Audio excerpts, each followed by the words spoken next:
I remember being in surgery, and at that moment I felt love.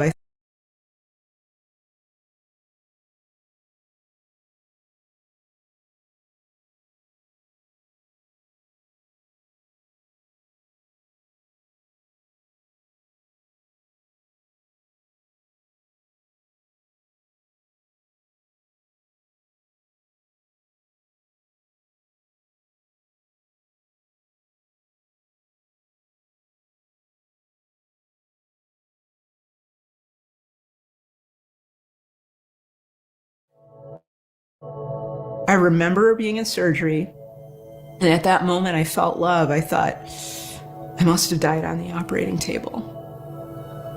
The second thought, now here's my analytical science mind still kicking in. So wait a minute, if I died, what's all this? Because first of all, I don't believe in anything. Second of all, my parents told me that you're going to go to hell because you're an atheist now. So I'm not experiencing either one of those. And that's when I really began to wonder what the heck was going on and why am I here? I asked that question in my mind, but then there was an answer to the thought I had. And the answer came kind of from around me in the atmosphere. And it was the answer of, this is your home. You're a part of me, you're a part of us. Welcome home. When it said that, welcome home, I lost it. Because I remembered. That's when it came back to me. And I knew immediately, oh my God, that life that I had on earth was just an illusion.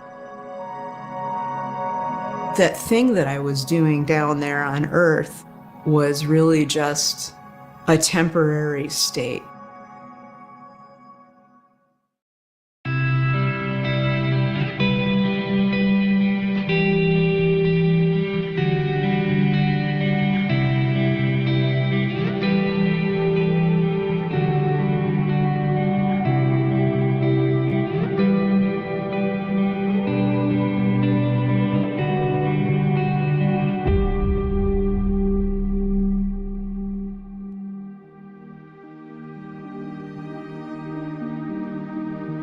I'm Nancy Ryans. I grew up on a small family farm out in the middle of cornfields, very northwest part of Chicago. I was a very weird kid. I was very spiritual.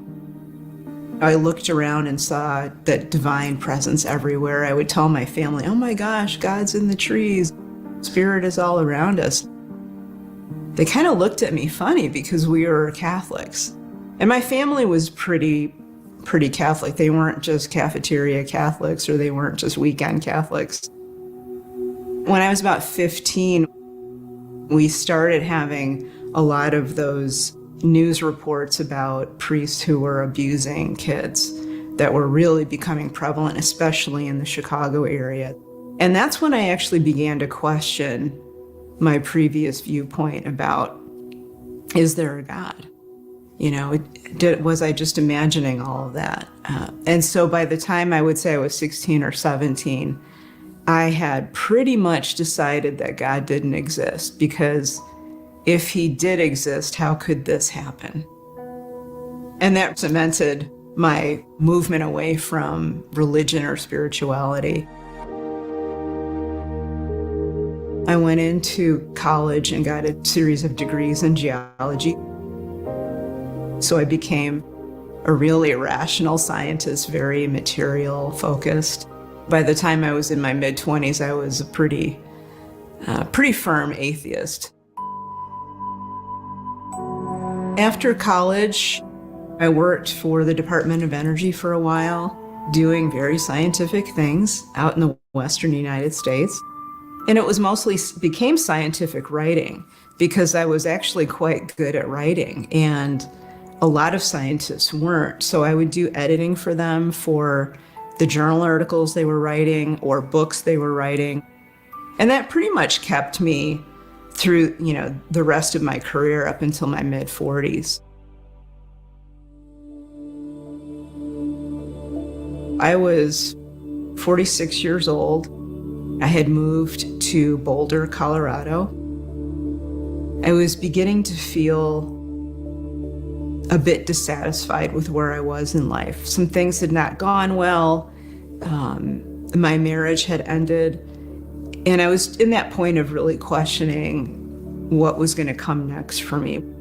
So I started looking for another job. I thought, what I needed really was another job, a different job somewhere else, or, maybe in Denver or something. A little bit later that month, between Christmas and New Year's, I took a week off from work. So I went out for a bike ride, just do a little bike ride around town, drop off some stuff at the library and run a couple of errands, and then go out on a trail ride. I went into a traffic circle. The bike lane that I had coming in just completely went away, and the roadway got really narrow. So I rode into it very cautiously, and I kind of eased my way in, noticing that there was some traffic coming in from my right, from the highway into this traffic circle. And it looked like they were slowing down. At the last minute, that lead SUV, instead of stopping, she actually sped up. I was in a really bad spot because I was right there at where she was coming in. And all I could do, there was this instinctual response as I put my hand out. I have no idea what happened from the time I put my hand out till I ended up on the hood of her vehicle. So somehow I flipped up off the bike, up onto the hood of her vehicle, looking in at her, and she's texting.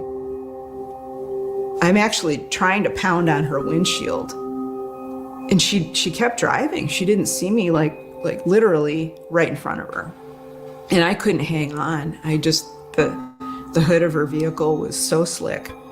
So I slipped down, desperately trying to grab onto something, but I couldn't find anything to grab onto.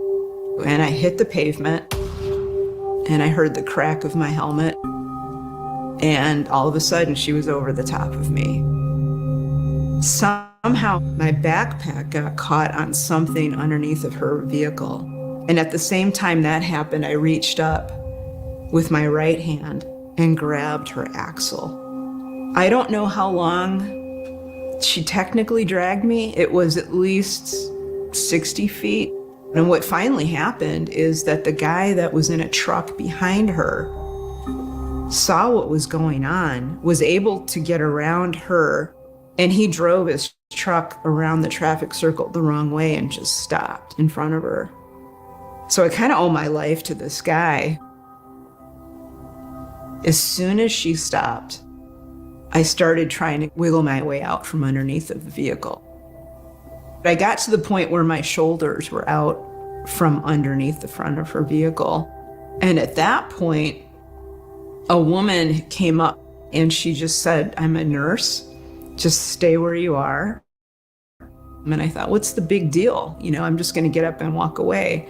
And she said, "No, you were just you're in a serious accident. I just need you to stay on the ground." So when the paramedics came, they, of course, were starting to try to figure out what was going on with me medically. And as soon as one of the guys touched the side of my neck, I just screamed at the top of my lungs. It was just so painful. And that's when I realized I was in pretty bad shape. So they brought me to the trauma center. I had a head injury. I had the cracked collarbone, 5 ribs that were broken in multiple places. I had a collapsed lung, but the main damage was really to my neck and my back. The doctor basically said, well, every process in your back is cracked, and you've got major damage to your neck vertebrae and then your lower back vertebrae. So they called in a surgeon who decided that he could fix it. Was going to go in there, clean up all of the broken beds,